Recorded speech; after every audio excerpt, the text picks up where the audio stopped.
మాకు అవకాశం ఇవ్వండి, 48 గంటల్లో సిబిఐకి ఇస్తే జైల్లో పెడతామని కిషన్ రెడ్డి గారు అన్నారు.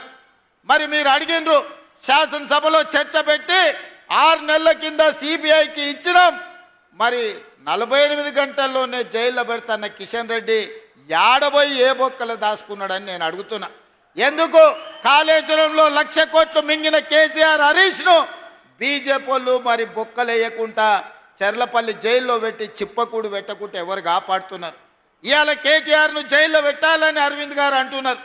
అందుకే ఫార్ములా ఈ రేస్ కేసు కట్టి అరెస్టులు చేయమని కేంద్ర ప్రభుత్వానికి పంపిస్తే ఆ ఫైలు మోడీ గారి ఆఫీసులో మూలకు పడ్డది. మరి ధర్మపురి అరవింద్ గారికి బాధ్యత లేదా? ఎందుకు అరవింద్ గారు మాట్లాడతలేరు? ఈ వేదిక మీద నుంచి ధర్మపురి అరవింద్ గారిని నేను ప్రశ్నిస్తున్నా. మీ కిషన్ రెడ్డి గారు ఏ రకంగా కేసీఆర్ని కాపాడుతున్నాడో మీకు కనిపిస్తలేదా? మీరు వెళ్ళి నరేంద్ర మోడీ గారితో మాట్లాడి 1,00,000 కోట్లు పెట్టి కట్టిన కాళేశ్వరం 3 ఏళ్లలోనే కూలేశ్వరం అయిపోయింది.